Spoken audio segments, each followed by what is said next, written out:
It's not exactly correct to say that the United States has become a banana republic.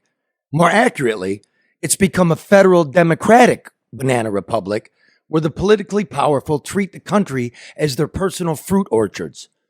Take Rudy Giuliani, the former mob buster, now charged in Georgia like a mobster under the state's Racketeer Influenced and Corrupt Organization Act. His honor's life has come full circle. Rudy, who used RICO to break the rackets, is now accused of racketeering in his role as a MAGA flunky. Giuliani was once known as the pugnacious, incorruptible United States Attorney in New York during the 1980s. His investigation into public corruption there drove the Queensboro president to suicide by plunging a steak knife into his own heart.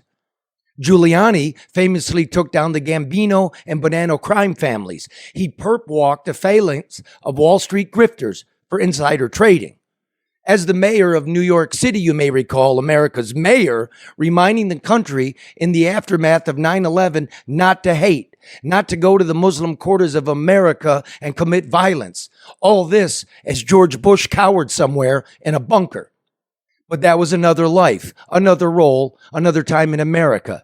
Giuliani now is known as the guy whose hair dye runs like melting candle wax. The creepo caught with his hands in his pants in the Borat movie. Rudy is now charged as the besotted consigliere of the Trump family, the frothing meathead who called for a trial by combat on January 6th. Trump has big problems, to be sure. He got booked this afternoon in Fulton County, but Rudy's troubles look worse.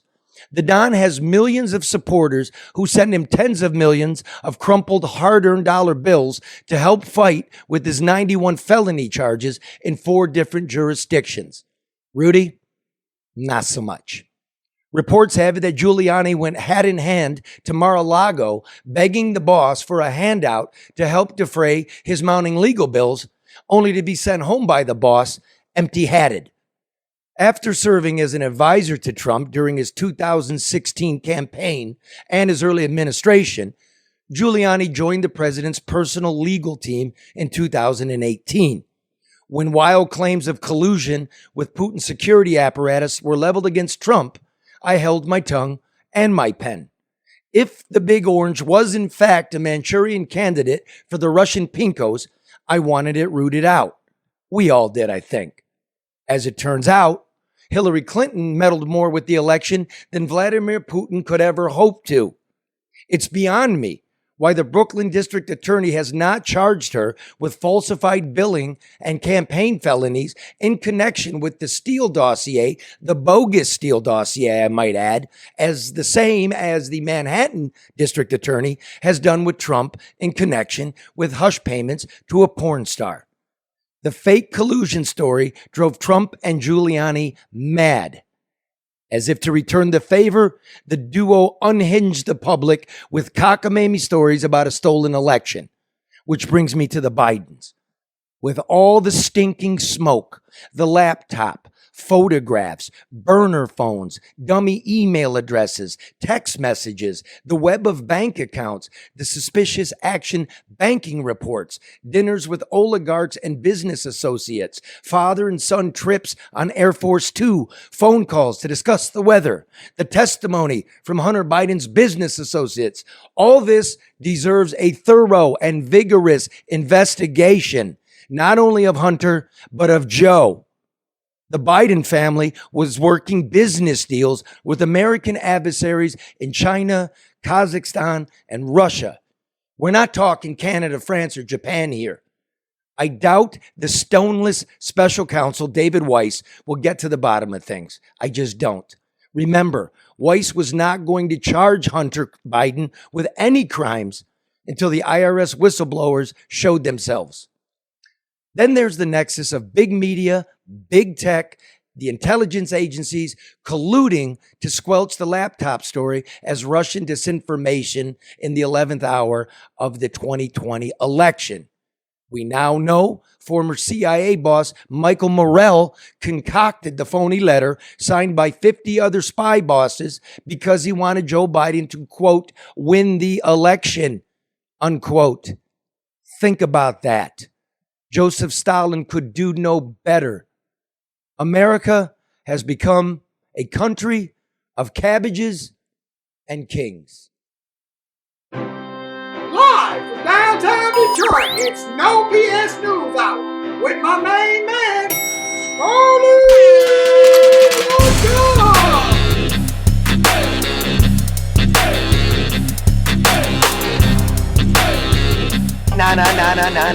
No bullshit!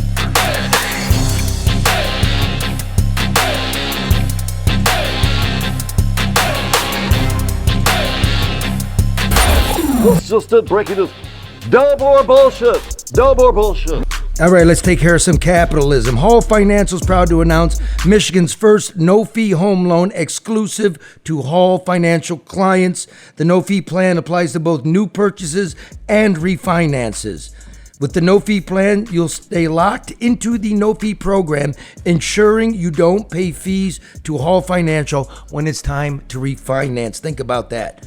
If you aren't working with Hall Financial on your home loan, you're overpaying. The no-fee loan applies to both new purchases and refinances. Call 866-CALL-HALL or chat online. You can actually chat online, folks. It's the 21st century. Go to callhallfirst.com/Charlie. Yeah, capital C or not. Doesn't matter.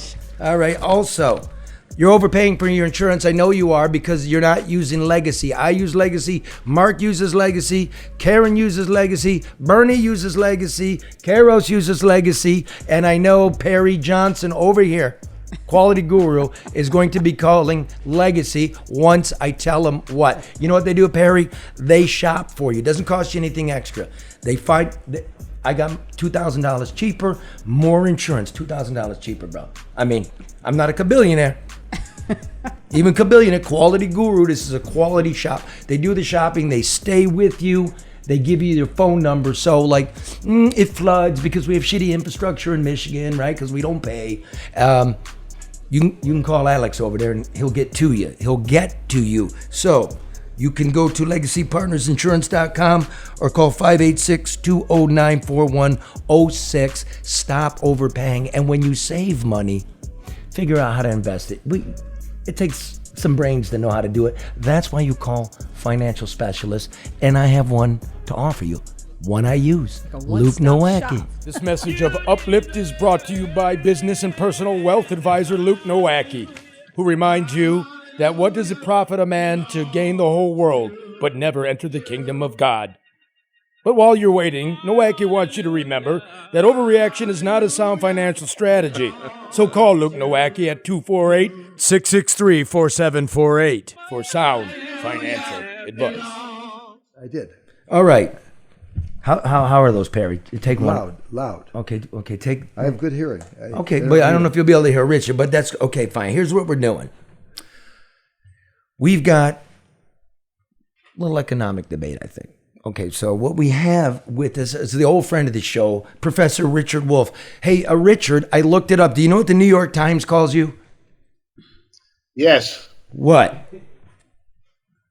They said it, America's most well-known Marxist economist. That's right. America's most prominent Marxist economist, Richard Wolff, friend of the show, very bright man. I would say borders on genius.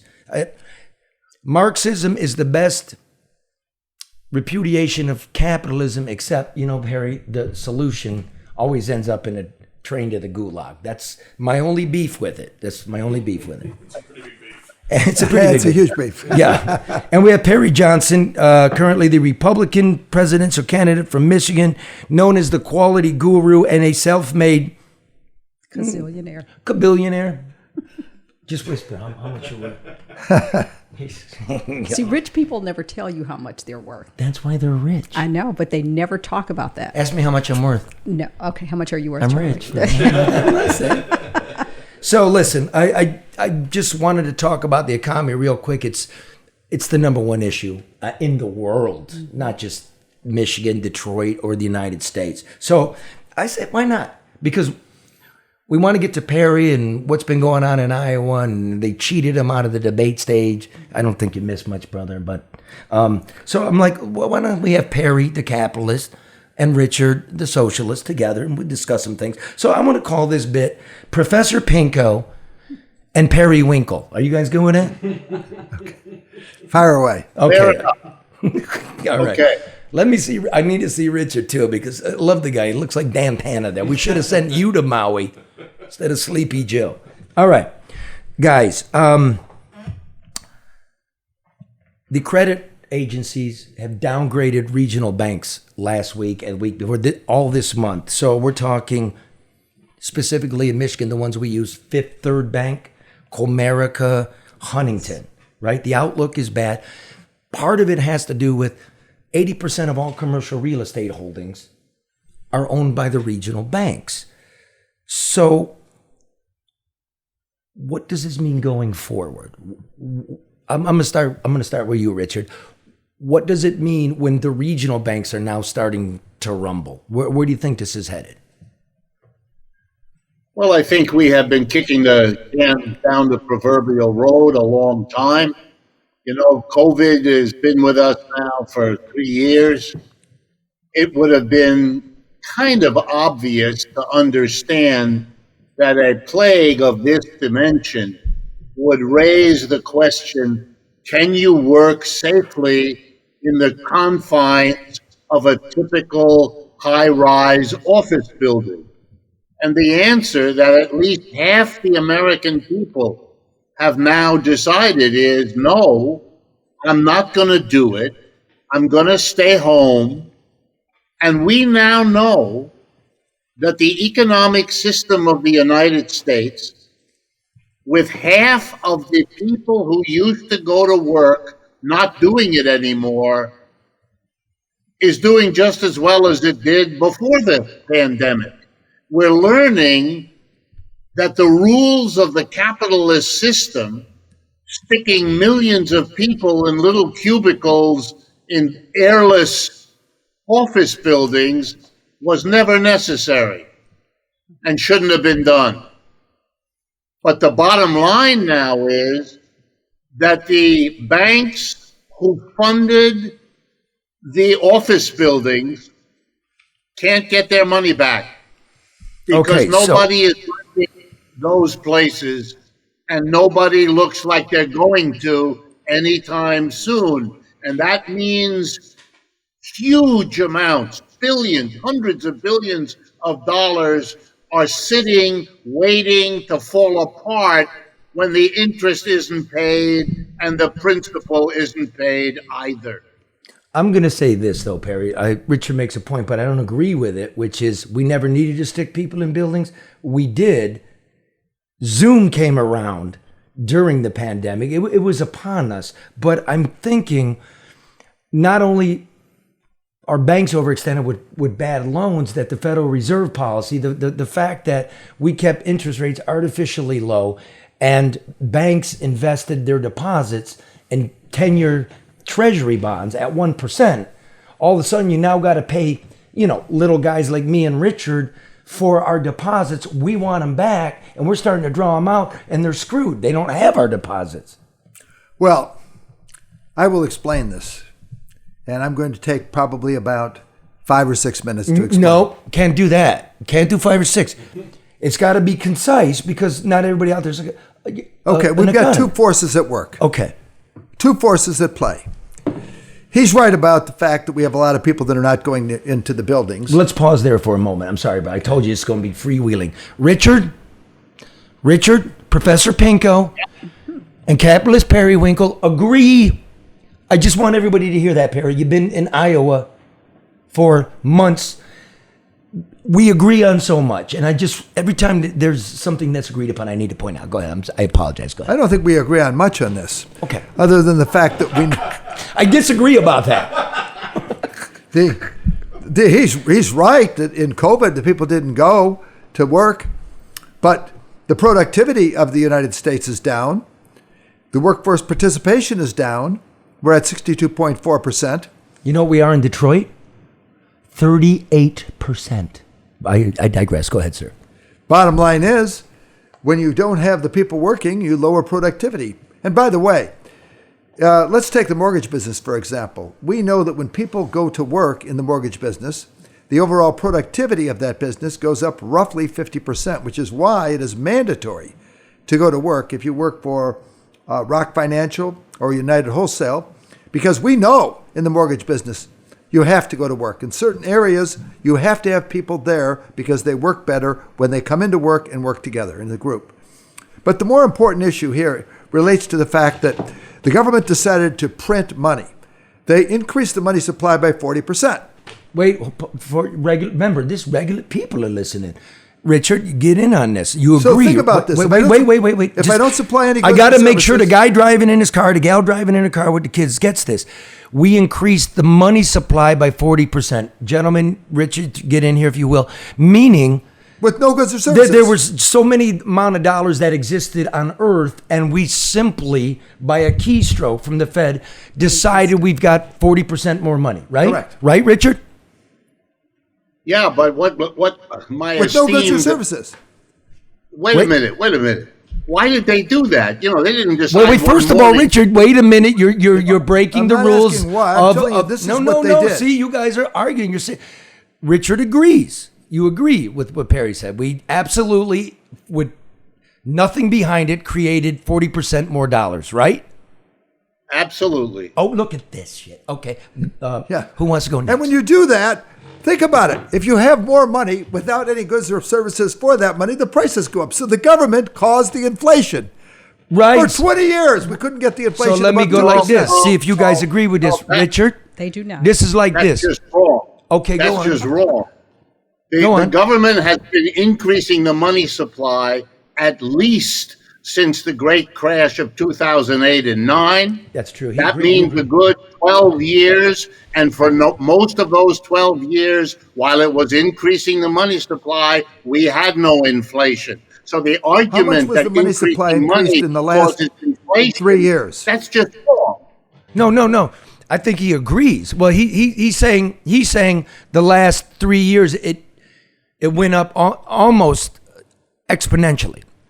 But I say since 2008, since world economic collapse and all the bullshit we did, we've been living like dope addicts. We just been stealing from ourselves. Like inflation begins with, well, you know, it's been going since we went Read it right there. The money supply increased. 40%. Yes. Okay, let me in the do last this. 2 years. Okay, let's go like this. How much has money supply increased since 2008? Go ahead and ask your friend over there. Okay. That AI No, thing. I'm going to ask the money supply increase from 2000 to 2000, from 2008 to 2020. Okay, because How's this is that? what Richard's saying. What is the overall money supply increase from 2000 to 2008? No, from 2008 to present. What is the overall money supply increase from 2008 to 2020? 3. Perry. No, my argument is No, just get the number. Like it's 40% in the last 3 years, as you say. Richard's making a point. We've been living on borrowed time for 15 freaking years. And when everybody out there driving, right, everybody's out there trying to blame the last guy in office. It's the system is what he's saying. And Perry, that's what you're saying. No, what I'm saying is, and Did can you look get the right number here. yet? Did you get the number yet? Actually, it said it fell. That's not correct. That's not correct at all. That's just what it You're says. wrong. This is what it says. The money supply increased from the year 2000 to 2020 to 2023. We increased our money supply by a greater margin than we did in the previous 40 years. Well, that's true, but again, see, you gotta in listen. 3 to each years, other. we increased You it more gotta than we did in the listen previous to each 40 other. years. What is that? Do you want to be my president? You gotta listen to me. Yes, you're right. You're right. From 20 to 2023, the money supply increased 40%. Richard's saying No, this from 20 to 23 in 3 years. 20. That's what I said. 20 to 23. But from 2008 to 2020, it probably increased. Richard, give me a ballpark, baby. Look it Oh, up. it easily increased. It really increased in large amounts. Everybody in that business knows that. The Federal Reserve was pumping money in, and it was I'm gonna doing look it it up, because guys. You gotta look it up. Wait a minute. It hoped by not letting the money supply do anything other than go up to prevent the crash of 2008 and 9 from plunging us into a depression. I don't like that policy either, but that's why they did it. How much did the money supply increase from 2008 to 2020? 23. No, because he did 20 to 25. My argument is this. The money supply increased in the last 3 years more than it did in the previous 40 years, collectively. Now, if you watch this, Richard, if I might, that the money supply, the shit we just printed from 2008 to 2023 is probably, I'm gonna guess. I'm Google. They call me Google LeDuff, Googster. I'm gonna bet it's 60, 75, maybe 100%. Richard, what do you think? Yeah, it's very high, and there was no inflation. Wait a minute. Wait a minute. You're a professor of communism. You don't know the number? Well, the number for each year, you add it up and you multiply and you adjust, and that's what it is. What the exact number is for those particular years, no, I'd make a guess it's in the same neighborhood as his 40%. The point is, it doesn't matter. Okay, I'm going to read it. You had no inflation at that time. So look, maybe put it this way. The question is, who's responsible for that inflation? My colleague here wants us to believe it's the awful, nasty Federal Reserve. I got news for you. It's the government. When you have an inflation, when corporations raise prices, and they're the ones who make the decision what the price of everything is. So if you have an inflation, the first place you look is how and why corporations are jacking up the price. And you and I know why, because that's how you make more profit. Okay, now, Richard, I get these two old guys. Last step. We'll never agree. It's like the California gold rush. Why was everything so expensive out there? Because they had more of a supply of money than they had of goods. And when the supply of money is greater than the supply of goods, the prices go up. That's right. I think we agree there. But Richard, you know what?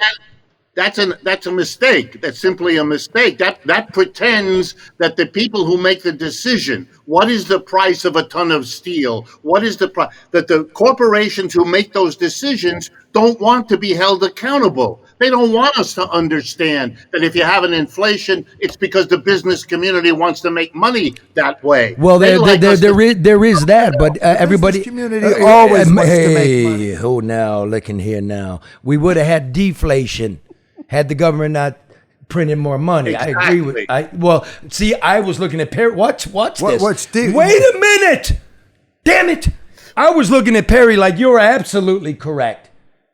And then he said in my ear, I'm absolutely correct. We fucking agree, guys. We agree. What's going on in the country is we're trying to live like we used to live, and we just don't have it. Yes or no? Yes or no? The bottom line is we don't have the productivity that we had before. So that's gone down. Is that a yes or a no? So we have lower productivity from the people, we have a money supply that's greater I feel like than Brett the goods Baird. and services. No. The prices are going to go all up. right, we're moving on now. Okay, number 2.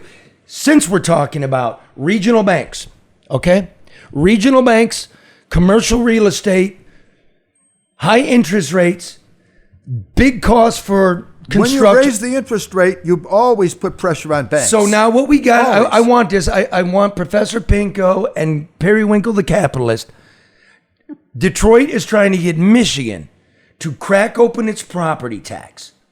Okay? Headley, as you know. And what we're going to do, led by Detroit, is we're going to triple the tax on land and cut the tax on the structure by 30%. And this is supposed to magically create development in a time when inflation is high, interest rates are high, commercial real estate shit. I will go first with the professor. Sir, you looked at the plan, you've read about it. What do you make of it? It's simplistically, Michigan's looking to you. This is the biggest deal going that nobody knows. What do you make of this plan? This is a way to distract people from the fundamental problem of urban systems depending on the property tax. By fooling around with whether you're going to base it on the land or the structures on the land as well as the land, you distract people from what the obvious problem has been for decades. We have what we call a property tax, but we do not, in fact, levy that tax on the most important property that rich people have. We put the tax on land and buildings. And you know what we don't put the property tax on? Stocks and bonds. Why in the world call something a property tax when you take the property that the rich people have the most of?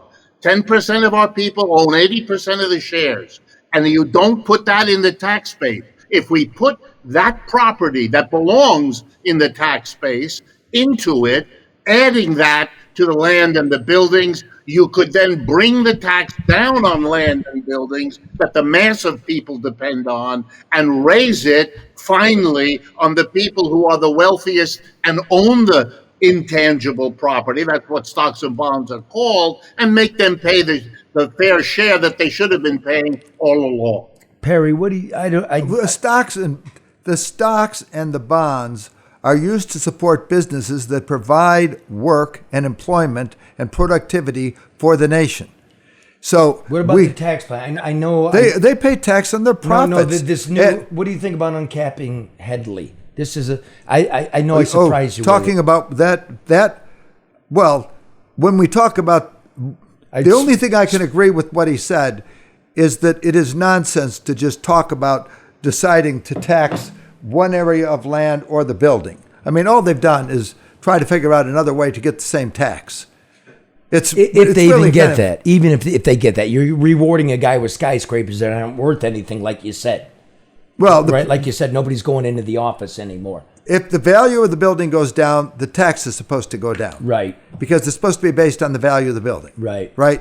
And we know that it's a capitalization. So whatever the market cap is of that building. Now, it turns out that a lot of these buildings that used to be worth $1 billion, certainly in New York, aren't full. Right. So if now you only have a 60% occupancy rate, now it's no longer worth $1 billion. It's worth probably somewhere around 70% of a billion. So you, a guy that owns a big portfolio of buildings, is obviously actually I do. No, you don't. You don't. I'm speaking. I don't general. own a lot. I own companies. Those that do, the real estate moguls, of course, you're going to lobby the government. Really do something to lower my portfolio. But I, gentlemen, am against the everyday working person whose investment is their home. Don't be fucking around with our tax. Not only that. You first of all have not to have, only that you said, but not only that you have to have the ability of people to live. So you start trying to tax people that don't have enough money to basically live. I think you're creating a huge problem. Pause. Did you hear that, Richard? Don't go on a soliloquy here. Did you hear that? Did you hear that? I heard it. That's not exactly it's a simple question, Richard. We have a tax system that has squeezed the middle and the lower. Did you hear that? Years. Richard, yes, did you hear? Richard, did you hear that? Yeah, I heard. You guys agree with that? You men, stop warring with each other. You both just said we're taxing people that can barely afford to get their families through. Why can't you love each other? The tie's nice. The dashiki's nice. But look, I mean, here's where we. Carly, here's where we disagree. Okay, that's fine. I made a clear point that if you have $100,000 house and land, you pay a property tax. If you sell that house and land and you take the $100,000 and you buy shares of stock, you don't pay any property tax. What the hell is that about? That rewards the people who have the stocks and bonds. And again, 10% nobody is making any money on your house. When you own a house, you stay in that house, you're not providing employment to anyone, you're not providing jobs. That is not a generator of jobs or money for the country or for anybody else. I disagree. That is what property is. I disagree. It's just a home. I disagree, gentlemen, because that's the hub and the hive of your productivity. That's my shelter. That's where I raise my people. That's where we cook the breakfast. It's the root of everything. If we do not have businesses for people to work, they don't earn income. And the idea is for people to invest in businesses so they can supply jobs for other people who then earn enough money to be able to live. Okay, where's my bell? Ding, ding, ding, ding. He's got that. Richard, your thoughts on that? That's a crock. That's a crock of nonsense. If you don't have people with the money to buy the product of a business, then that business can't survive. So don't tell me we need businesses. We need the mass of people to do if the a business work and provides provide ding, the ding, ding. output. He's got his 30-second rebuttal, business Perry. only exists if they can The have business- people that no, want the no. service or the business. The businessman Gentlemen, I'm is losing the control. middleman. The businessman is the middle between that's the the bell. worker who does the work and the worker who buys the product. The middleman, it tries to play the two ends against each other, which is why working people are on the short end of No, the I don't stick. think you understand And- the principle of capitalism and how it works. Oh, well, we'll get back to that. Okay. We'll get, no, listen.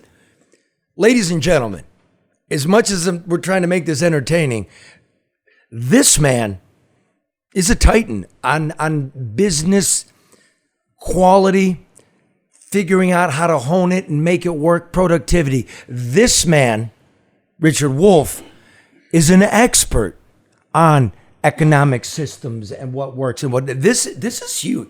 You're sitting here going, what am I doing here? Richard, the first time he came on, I was like, what am I doing here? This is huge. I've got titans here.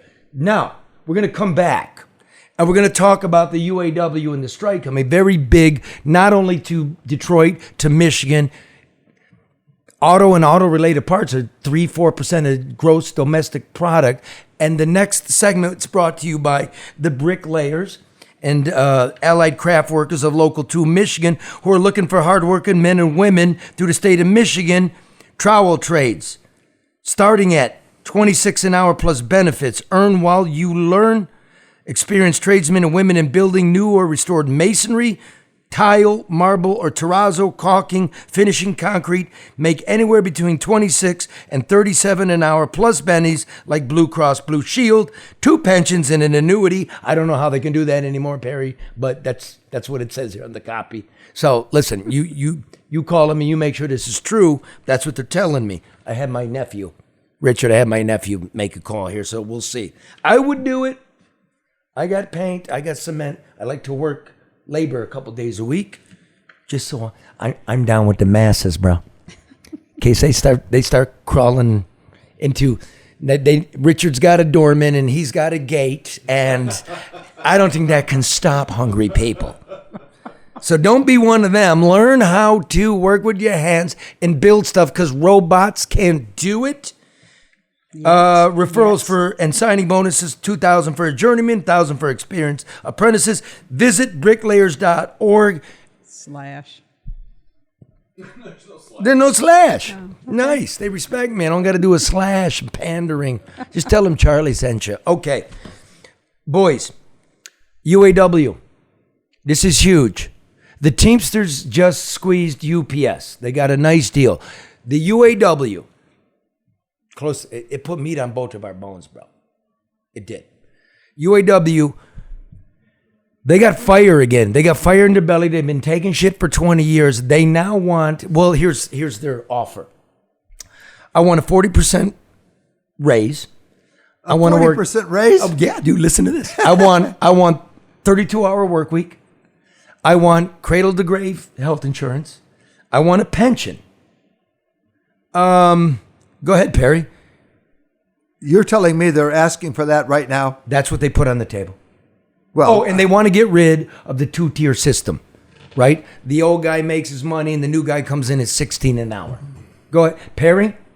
Well, I know this one you could talk for hours. Yes. This is your wheelhouse. The bottom line is very simple. Bottom line, thank you. The way our system works is you have to be able to produce a product at a price that people are willing to pay. If you can't produce a product at a price that make sense, so you have to then say to yourself, can I go and have a business which makes the product give the workers what they ask, and still sell the product. Keep in mind that you now have all these non-union areas, and you have to compete against them. Mm-hmm.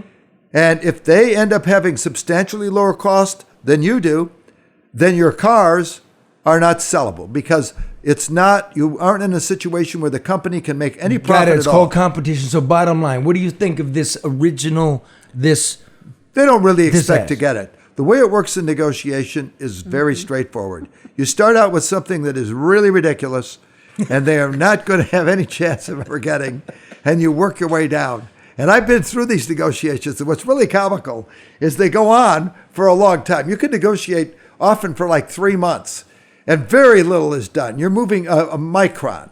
And then in the matter of the last couple of hours, you have accomplished an exponential amount.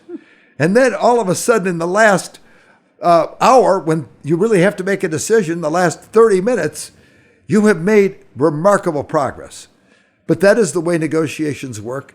They have worked that way for as long as I can remember. But shouldn't you always ask for more than what you want? They're always going to that ask for more. but Of not just course. UAW, What are they going to do? anywhere. You're going to say, I want a 5% raise, and the guy's going to back it. Oh, no, I'm going to give you more than that. I'll give you a 10% raise. Well, no. That's never going to happen. Okay, that makes Well, sense. now, hey, Richard, let me tee it up for you here. Labor, especially factory labor, been taking it up the ass for decades. Is this an over ask? Not at all. Oh, my God. Don't mock. Okay, well, you can do it. It's great for ratings. Go ahead, do They it. go broke. Wait a minute. Yeah, Go no, ahead. I'm really enjoying the upset of my colleague here because he's not aware that the world has changed. He doesn't understand what's going on. Here it is simply. The world right now has what's called an overcapacity of producing automobiles. If there's a strike in the United States, if those companies don't give those workers 40% or close to what they're asking, there will be a strike. And if there's a strike, the American automobile industry, which has shrunk enormously over the last 40 years, let's all be clear about that, will disappear. The Chinese, the Japanese, and the Europeans are waiting for that.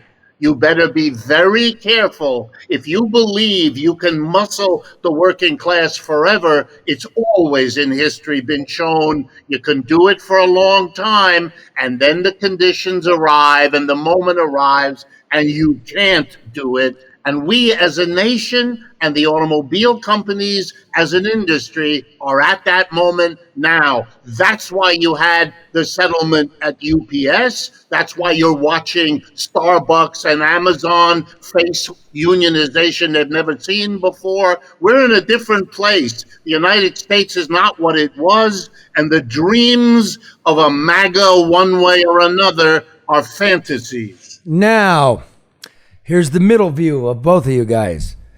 Mine is this.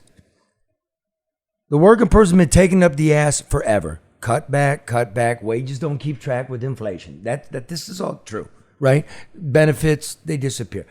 As you said, international competition. That's the deal. We created that competition. But now we're in times of record profits for the auto companies, right? We've had the two-tier system forever. They don't pay corporate income tax, like GM pays like 0 to Michigan, and they paid 0 to the federal government. Okay, you get subsidies for your EVs, right? Okay, I got to wait for you to pay tax. Pay me something. So I'm in between. I know what you're doing, and I know what you're doing, and I love you guys. I do. And I like to think right here in this room is where the middle ground is. But the company's got to pay something. And instead of paying it to the government, I'm not a commie. You know what I mean? We should share in the profit. Karen. No, I was going to say, you talked about productivity being down and COVID and that whole thing. They tell me productivity. Wait a minute. Okay. I'm sorry. Go ahead. You wrote that you thought stay at home was great because productivity was up. But this is the thing. During that time, people realized their value because industry shut down, businesses were closed. They started to recognize everybody was, quote unquote, an essential employee, that they did not have to be in an office building in order to be effective or to be productive, depending on the industry. And so I think Charlie is right. People now, you have a lot of gig employees. People have gone back to school or they've started their own business. They use independent vendors. So they're starting to realize their value. And I think that they are now operating from a position of leverage that they all of a sudden realized that they didn't before. Well, they're particularly operating from a point of leverage now, because notice that you end up with unemployment rate that is 3.4%, which is as low as it can get. In fact, it's lower than they thought they could get. It's a lie, right? Do you agree that unemployment It's rate's not a true. lie? Well, I do know this. You have a huge number of people that are not participating in the workforce. Pause. The- Richard, did you hear that? Huge number. You know, there are many things that are not counted. Okay, wait a minute, though. Wait a world. minute, man. Before you guys, he's right. The unemployment number's a lie. It's the labor Nobody, half the people that can work aren't. Well, and I understand why they wouldn't. 2 out of 5 people. I was in Iowa, for example. I was there. A person had a bar. Barry, And she said she wanted to continue working, Iowa. but she says she can't work. Why? Because the cost for medical care is so high that if she continues working, she cannot afford to continue because she will not be able to afford the premium. She is better off not working, and that way her medical care will not cost her anything. So has the government created a landscape that they or people within there complain about or they say is counterproductive? As Richard. Richard? Yeah, most of the rest of the industrial world provides medical care to everybody, cradle to grave, whether you're employed or unemployed, had nothing to do with it, and therefore it doesn't figure in the calculations of business. You pay a general social tax, and everybody's medical care is taken care of. The United States is the only major industrial country that doesn't do it, and then it discovers, gee, that's not an efficient system. It's keeping people out of work, etc. Well, wait. This is a You understand- brainless mentality. I'm Everybody sorry. that I I know- love this shit. I have I'm a nerd. operations throughout I'm all an of Europe. economic nerd. I love this crap. Can you Everybody guys stay for throughout all another of hour? Europe, they get socialized medicine. However, Well, we got to call it they socialized. have, well, okay, it's Okay. government I'm medicine, sorry. I whatever called you wanna Richard call a Pinko and a But they all socialist. have- but everybody But that he I know likes there it. ends up having private insurance. Martin Van Brunnen, for example, who runs my German operation, he said that his dad died because Van he got on a Braun? waiting list and he did not get. He couldn't have an operation because it took him 9 months. And he died before he could get to have the surgery. Okay, but think about people who are here. He died who are before he got to also- Paris. Who are also waiting because they cannot afford it. They don't go to the doctor, or you've got them in an industry that's focused so much on profit and not patient care. You don't have to sell me on the fact that our medical costs are idiotic. All right, I time write out. that in my book. That's right. It's in his book, and we're going to get to the book. I know Richard's off camera going, I got to get the fuck out of here. Somebody get me the fuck out of here. Okay, I'm going to do Charlie, it. But you do Charlie, it. I You do really know have wish to I leave could- it. Yeah, no, we're in time constraints. Okay, listen. Fuck it. Okay. You guys need to go because I got stuff. I have to. Don't I need do you have to, guys. Okay. But I offer, you want me to do this again? Just get in touch. I'd be glad to come on again. You kidding And me? with Hey, thanks. and with my Stay there a minute. cohort here, I'd be happy to come back and continue as well. Dude, you were the best. Can I ask? Hold Wait, hold on a minute. Let me can I just ask wrap Richard it a up and then you question? ask. All right, You ask know what I'm Richard a question saying? before he I'm leaves. totally making room. Go ahead. Richard Wolff, America's most preeminent Marxist economist, very brilliant man. Perry Johnson, quality guru. Oh man, I got so much here, dude. No, Will we you didn't come talk back? about the debate. We didn't talk about No, because we didn't even get to how the Republican Well, I do National have to Committee. say this. Okay. Okay. Hang for it, Richard. I'm Have running respect for the guy. president. I met all the criteria to get on the debate stage. In fact, Fox News contacted our people to arrange a walkthrough. That was on Friday. Mm-hmm. And then on Monday at 11 o'clock at night, it might have been 11:20, I get a call from Rana telling me that they decided to look at the polls and they're going to disqualify 2 of my polls. One of them they disqualified because they applied a totally different standard to it than any other poll. Make this tight. And bottom line is, I filed with the FEC because what they did was illegal. They fucked you. They did. And you know what? And I'm not All going to you were stand gonna for get it. was one of them crappy shits at the end where you never got to say anything anyway. Oh, they got to say How stuff. much did you spend on your chaotic journey to be president? How much did you spend over there in Iowa? So far, 11 million. And how much did you spend to run for governor of About Michigan? 8. 20 mil, bro? 19. I know, you're 19. quality guru. Yeah. Give me $1 million. I'll make you something.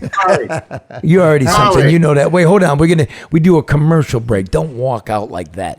Okay. Richard Wolff. Oh, yeah, I'm sorry, Karen. Exactly. I have one question. I just wanted to ask Richard if he would consider supporting Perry for the next president of the United States. I don't think he's a Marxist. Listening to Perry, I could not, in all honesty, do that. Because listening to him, I'm reminded of what my father told me about the government here in the United States. It's the best government money can buy, and boy, does it buy it.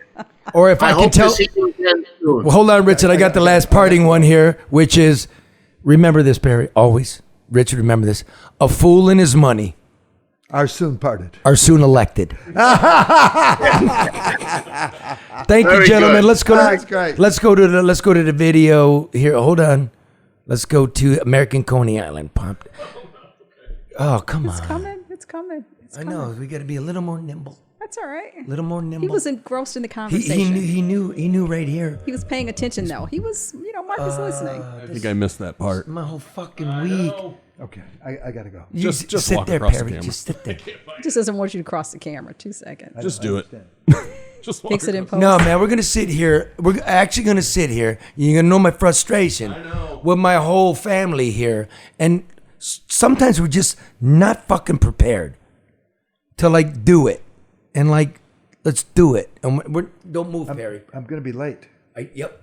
No, you won't. And You we're gonna got blame time. it on Mark. You'll make it in time. We're gonna You're blame it only- on No, Mark. because I I'm have tired to of go. being I the have to dick do around something here. before 11 I'm red. tired I of being got the you. dick around. I got to here. go. 3.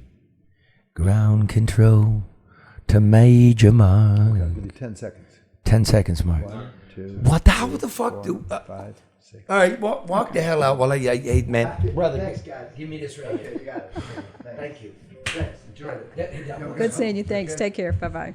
Perry, I'm gonna do you good in this next part.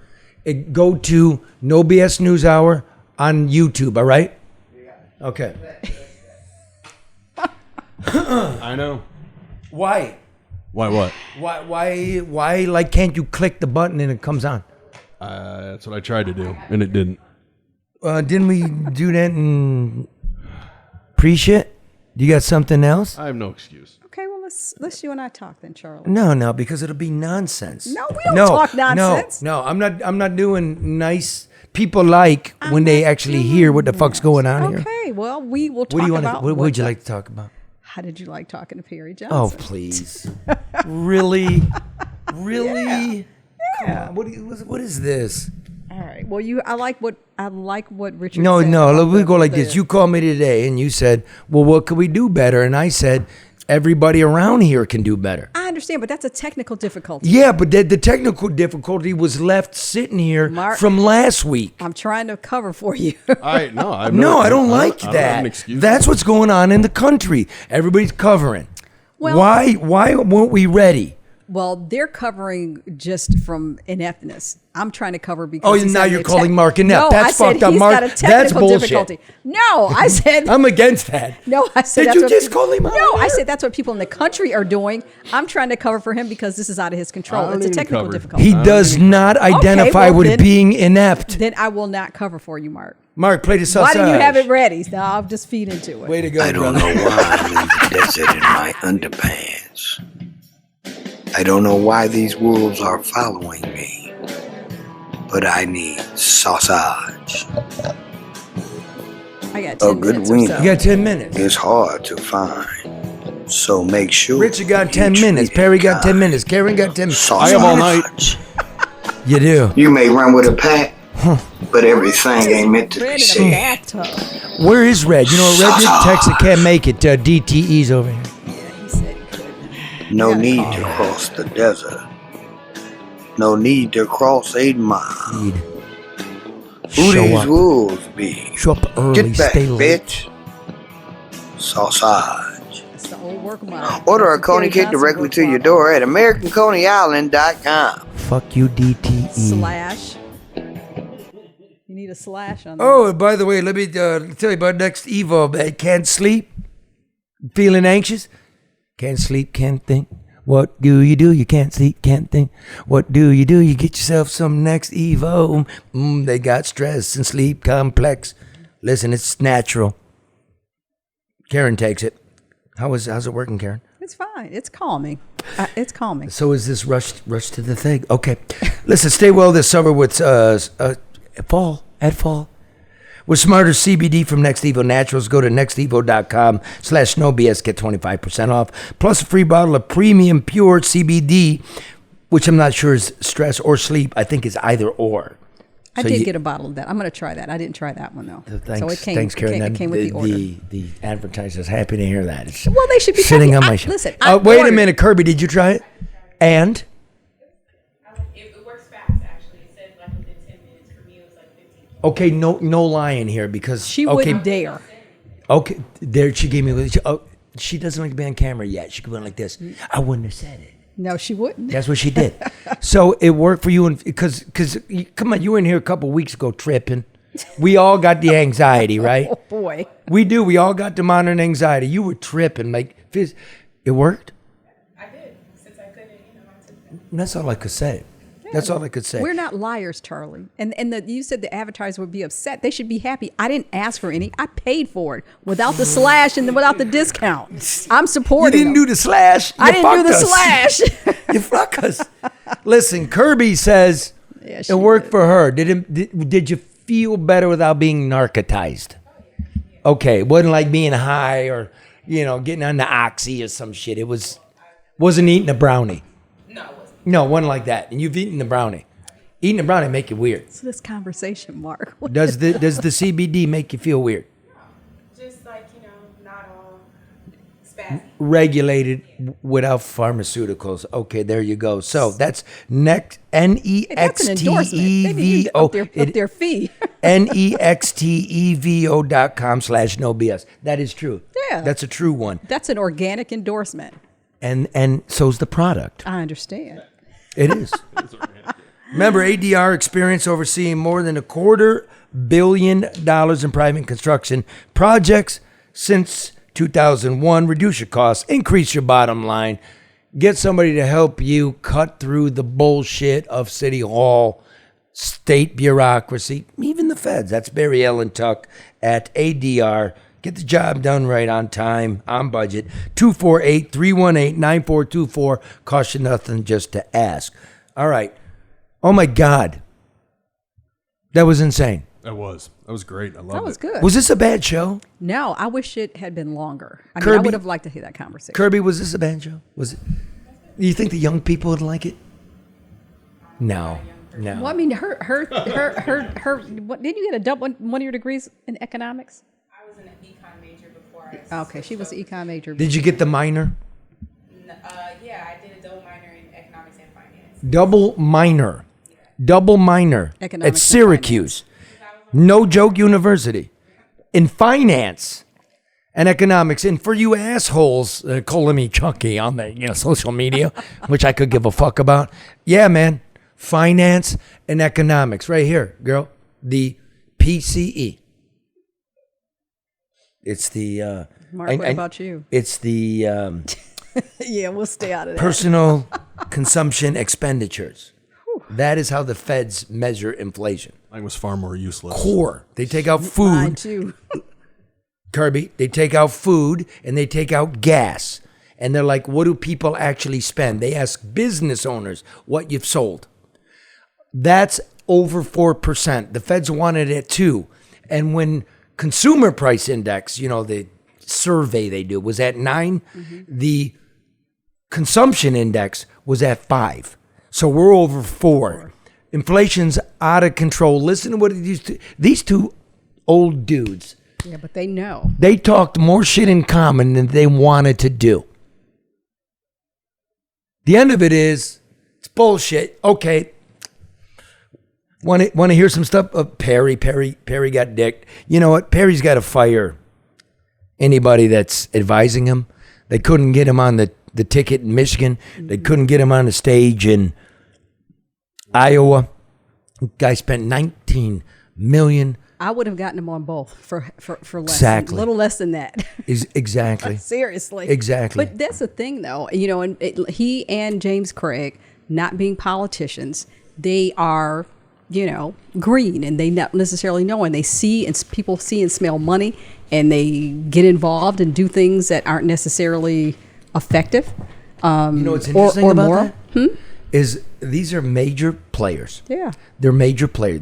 Come on, that guy? Yeah, I know. Perry? Yep. That's a major player. James Craig is a major player. How they can be taken advantage of. Yeah.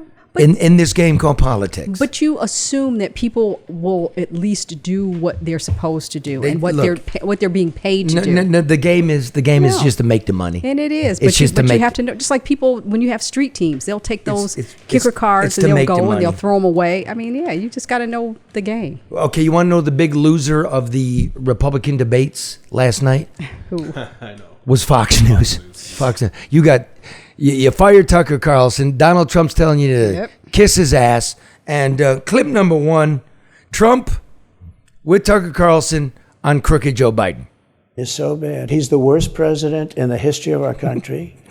I don't think he's going to make it to the gate, but you never know. But he's a corrupt person, so corrupt that I took the name off Hillary. I don't do two people at one time. I took the crooked Hillary and I retired the name. That was a good day for her. I think he's worse mentally than he is physically, and physically he's not exactly a triathlete or any kind of an athlete. You look at him, he can't walk to the helicopter. He walks. It's funny. He can't lift his feet out of the grass. It's only 2 inches at the White House, right? That's not a lot. But you watch him and it looks like he's walking on toothpicks. So, and then you see him on the beach where he can't lift a chair. Those chairs are meant to be light, right? They're like 2 ounces. You lift them up.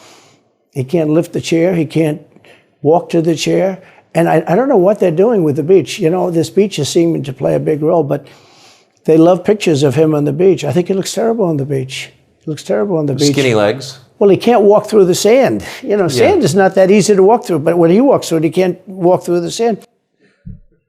So there's that. But Trump F's with people's heads. He gets in their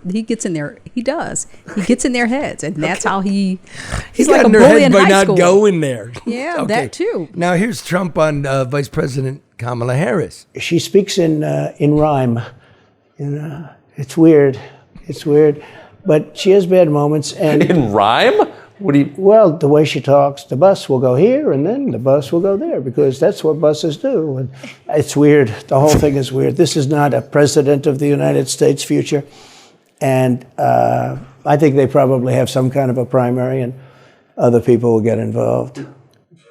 It might be Perry Johnson. Okay, so here's Trump addressing his own troubles, his 4 indictments and his 91 felony counts. When somebody gets indicted, your poll numbers go down. When somebody gets indicted, you announce, ladies and gentlemen, I'll be leaving to spend time with my family and to fight for the rest of my life on this stuff. But you're out of politics. I got indicted 4 times. All trivia, nonsense, bullshit. It's all bullshit. It's horrible when you look and you look at what they're doing. The boxes hoax, I'm covered by the Presidential Records Act. I'm allowed to do exactly that. He's not covered, and he's got 25 times the number of boxes, and he's got them stored in Chinatown. He's got them stored in a flimsy garage underneath his Corvette. You know what I've noticed, too? His hair is white now. He's aging gracefully. I understand that. But all the orange is gone. It's a good move. It's a good move. He's a new person. Did you notice that? He's reborn. He's totally different. That's what many indictments and riots And he's do friends for you. with, and he's friends with Tucker Carlson. He's got so many troubles that even when you die, it turns gray. Now, this thing gets, as I speak, last time I checked, about 225 million views. Yeah. So Fox got dick. Now, here's Fox. I like to call it the kids' table. All right, here's the Vivek Ramaswamy talking about being an outsider and what we need to do. And the reality is, you have a bunch of people, professional politicians, super PAC puppets, following slogans handed over to them by their 400-page super PACs last week. The real choice we face in this primary is this. Do you want a super PAC puppet, or do you want a patriot who speaks the truth? Do you want incremental reform, which is what you're hearing about, or do you want revolution? I don't like revolution. I'm going to tell you what, the beer truck doesn't show up during a revolution. Yeah, it's true. Now, I'm noticing this cat. He's very smart. Like him. They reached out a couple months ago, like, you want to have him on? I'm like, sure, we'll have him on. No, who knows? I don't really give a shit, but come on, Vivek. That looked like an episode of Parks and Rec last night. It did. And now, here's Chris Christie giving him the, what the fuck you talking about, Willis? I've had enough already tonight of a guy who sounds like ChatGPT standing up here. And the last person in one of these debates, Brett, who stood in the middle of the stage and said, "What's a skinny guy with an odd last name doing up here?" was Barack Obama, and I'm afraid we're dealing with the same type of amateur standing on stage tonight. But they booed Chris Christie. I mean, he was just out there trying to get some type of support or applause. No, I don't think he gave a fuck. He was telling the truth. Yeah, but they were. But when he left New Jersey, because I was covering him then, his approval rating was like 8%. I mean, they were brutal for him last night. Now, having said that, we're not even going to do DeSantis because he was boring. But Vivek, same thing. Military on the border. Mr. Ramaswamy, you would not support an increase of funding to Ukraine? I would not. And I think that this is disastrous, that we are protecting against an invasion across somebody else's border when we should use those same military resources to prevent across the invasion of our own southern border here in the United States of America. Shut the fuck up, dude. You don't use the military to stop the invasion. It's called the Third Country Agreement. Wherever an asylum seeker first lands, that's where they go to get their asylum. If you're coming through Mexico, that's where you get it. If you're coming through Canada, that's what you get it. You've heard on this show, Trudeau was crying because the border was so porous. That's what we need to do. We're not going to drop paratroopers into Mexico. That's not what a neighbor does. All right? Now, here's Nikki Haley telling Ramaswamy, shut the fuck up with all your practice lines. You want to go and defund Israel? You want to okay, give let me address Taiwan that. to China? I'm glad you brought that up. Go and give I'm going to address each of those right now. This is the false lies of a professional politician. There you have it. Your watch, so the reality make America less safe. You have no foreign policy experience, and it shows. And you know what? The foreign policy experience that you have. I thought she was good, man. I was surprised by her. Nobody won, nobody lost, and Trump wins. And once again, Trump always wins. This should be something. They were cheering him on and defending him from the audience last night. Now what? I know you got to get out. Everybody's got to get out. But as this is the cover for you to get out. Oh, okay. I wish Perry could have stayed for a second. I think you want to stay for a second because you're in this. I wanted to ask him what he thought about my characterization of him. I played him once in a bit here on the No Bullshit News Hour. Red played James Craig. You played Roop Raj. When they found out they were all kicked off the ballot because they hired people that got them bogus signatures. Paid about $7 million for it. We got that, Mark? Yep. Tonight on Let It Rip. From heroes to zeros, two Michigan bozos who couldn't manage their own campaigns.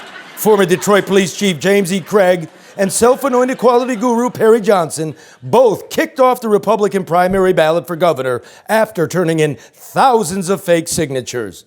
And now, your host, Roop Raj. Good evening. It's time to let it rip. Let's get right into it. Chief, you were the front runner. Now you're in yesterday's newspapers. Let me tell you something.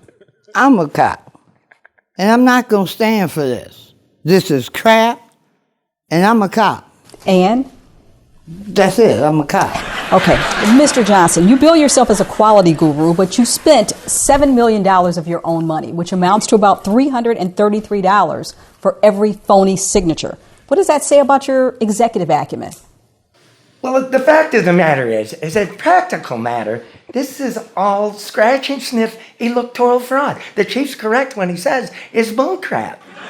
I mean, I know we turned in thousands of phony signatures. I know that. You know that. We all know that. But which ones are phony? I don't know that. You don't know that. Nobody knows that. And that's why we should be on the ballot. Now, I brought some examples of these so-called forged signatures. Smell that, Real? It's okay. It's okay, sir. You can sit down. I'm good. You can sit down. It's okay. I want to throw this to Charlie Langton. Charlie, you're a lawyer. What do you make of all this? You stole fizzy lifting drinks. You bumped into the ceiling, which now has to be washed and sterilized, so you get nothing. You lose. Good day, sir. Ruth, just let me say this. I know. You're a cop. Don't interrupt me.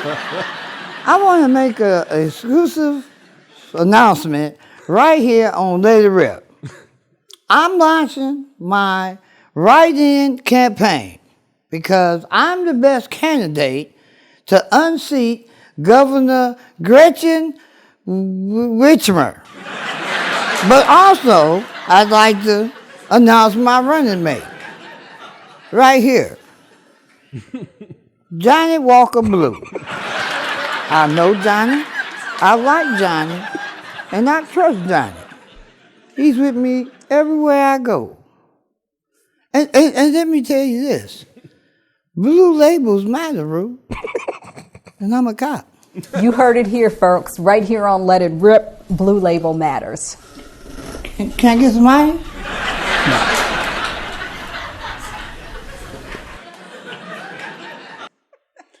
Well, that's the show, Karen. I know you got to get out of here. We love you, Michigan. We love you, Detroit. And remember,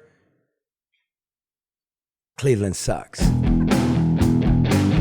Wait for it. Just turn it up.